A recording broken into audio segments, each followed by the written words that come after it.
You ready to have some fun, man? Let's do it. The one, the only, it's Macklemore in the building. What's up, dude? Man, I am fantastic. I didn't know if it was gonna be too much. I didn't want to leave with the you feeling glorious. Yeah, I almost went there too. I'm feeling fantastic. I really want to tap on those feelings now, man. I mean, Gemini is coming.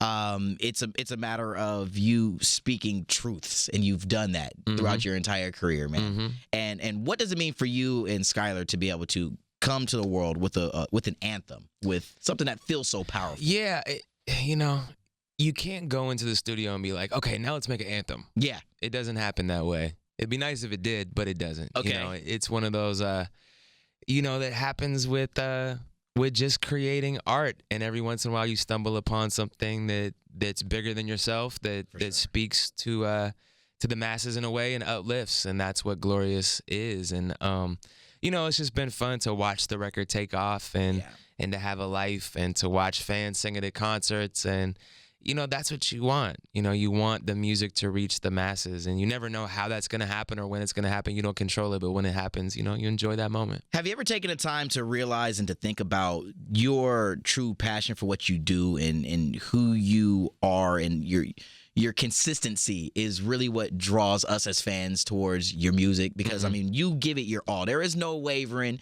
When you're leaving the stage, whether it's a Daryl Strawberry or a Sean Kemp jersey, I'm pretty sure that goes straight to the dry cleaner because it's filled with like 30 extra pounds of sweat weight. You but have you ever taken the time to really understand that, and what's it mean for you to be you and to get out there and perform these songs, thus making them so anthemic because they're just so true to who you are? I mean, I think that's me as an artist.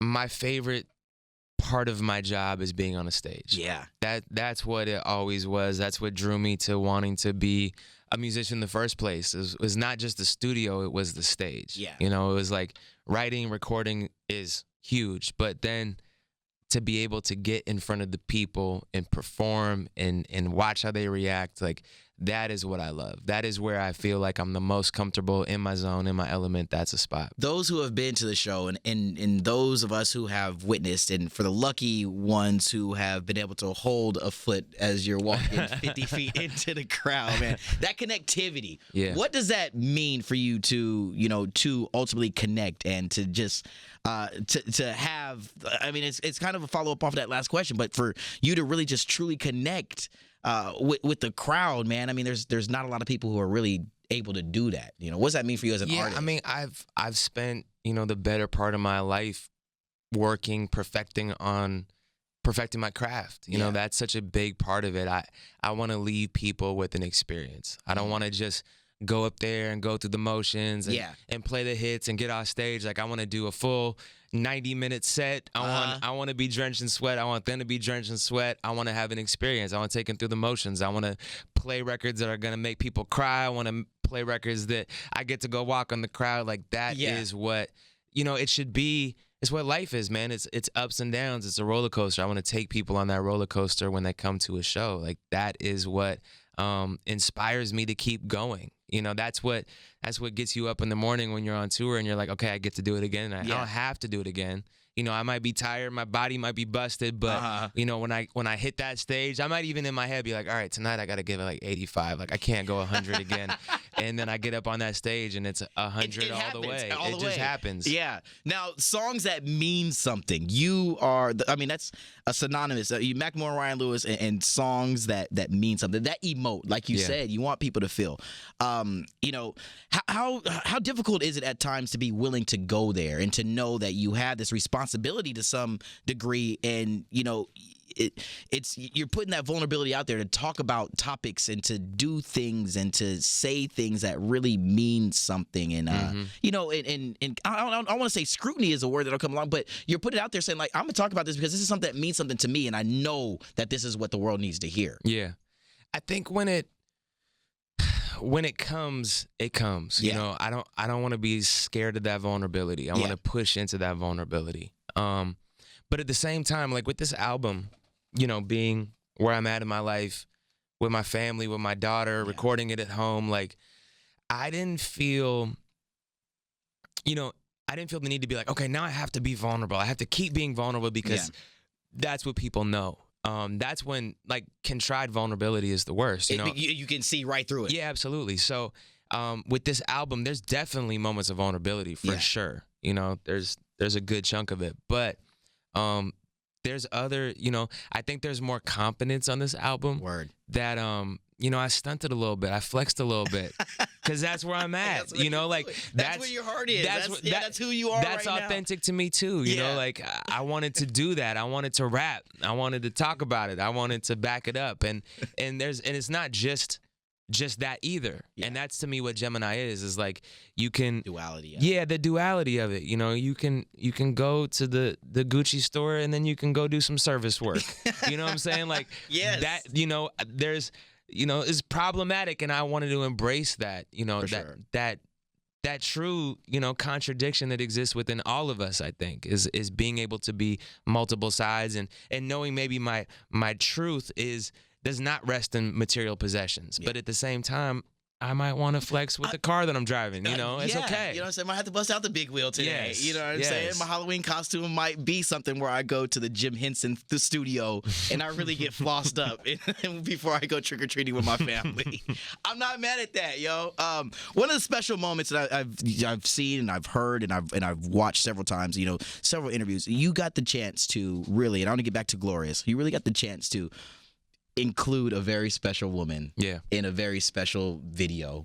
And you really, Modesto, you're out there, you know what I'm saying, where it's about 115 degrees out there in Modesto. It was very hot. Yeah. But what did it mean for you to involve arguably the most important woman in your life and to do that for your grandmother? It was huge, man. And I think the impact is still being felt.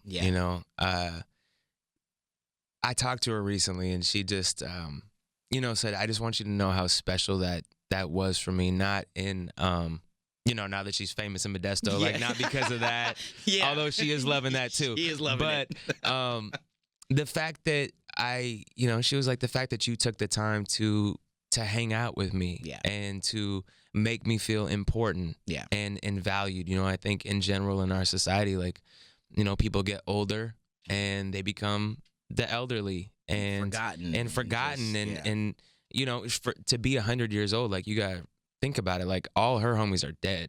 I mean, she's got some friends that are 15, 20 years younger than her, but she doesn't have, and she's got family.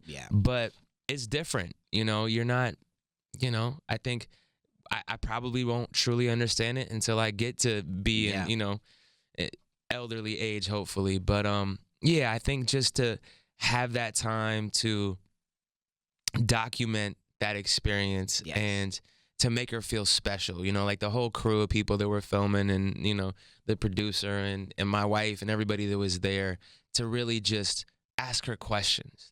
She's lived 100 years of life and her memory is still on point, like way better than my memory. Man. And, the fact that she's lived 100 years old and can talk about, back in 1940, like she can go there and she's got stories, she's got history. Like this is what, makes us who we are. Going into that project, I'm assuming it was more important for you just to be able to share that moment than the end result. Why did you find it so important to want to be able to take the time? You could have chosen any member of your family, I assume. Or you could have chosen so many different directions that this video could have gone in. But, why was it? Was it for those things, just to be able to, I just want to hang with the person that means most to me? Yeah, I think, celebrating her 100th birthday was at the forefront of it, and celebrating her life and knowing, life is fleeting. Like, for sure.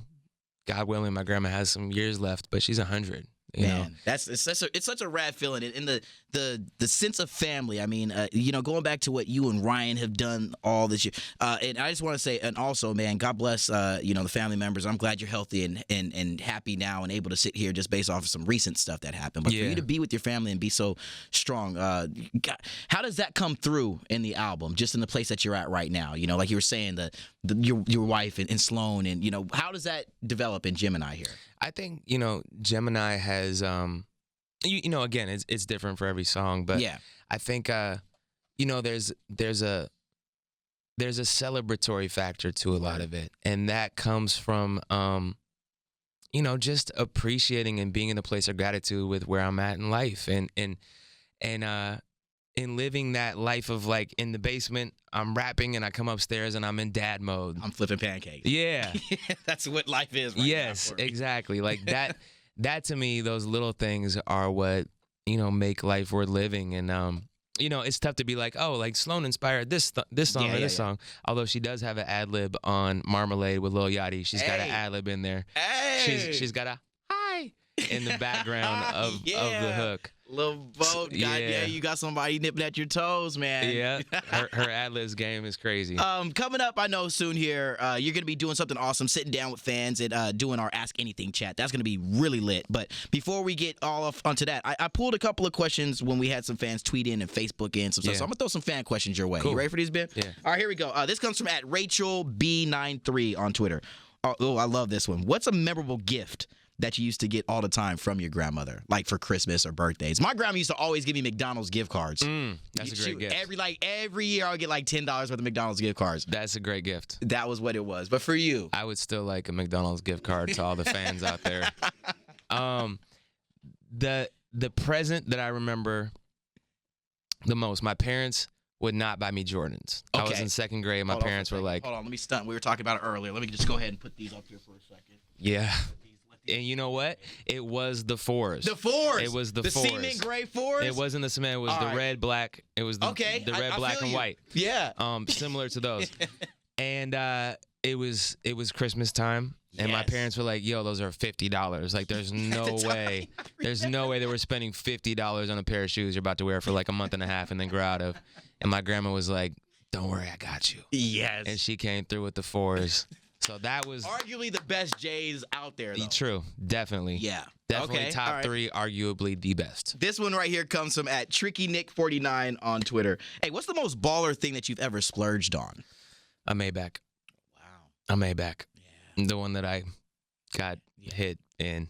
But although insurance, man, damn. You pay for the good insurance and they're still like, nope, you're about to get bopped. I'm coming out of pocket. But I get home tonight, and tomorrow I pick it up. There you go. It's back. There you go. Again, man, I'm just so happy and blessed that you're here, able to work through this and able to be here to have that smile on your face and to share your story. Because I mean, things, man, and to you, your nephews, everybody, man, that's what it is. All right, here we go. Halloween's coming up. This is from Alyssa off of Facebook. Have you picked out a costume yet? I have not. I realized in thinking about what Sloan is going to be for Halloween that I'm going to be on tour in South Dakota for Halloween. Man. So I don't get to go trick-or-treating with Sloan. It hurts. Yeah. It hurts. It's like one of my favorite, outside of like Christmas, it's my favorite holiday. Yeah. It's tough. Okay. So I don't know what I'm going to be. I usually default to this lion costume that my parents made in the 70s. Looks like a big yellow rug that has probably smells like malt liquor from like the last 20 years of me and my brother alternating who gets to wear it. Next? Yeah. Last one, and this is a total dad question, man. And I love this question. This comes from Marissa Marie off of Facebook. What age do you think you're going to let Sloan date boys? If ever. I'm going to go with, you want to hold out as long as possible. Yeah. You want to hold out as long as possible. Be a freshman. Okay. Be a freshman. Yeah. I think I was allowed to start dating at 6th grade. Okay. Yeah, there's nothing years. No.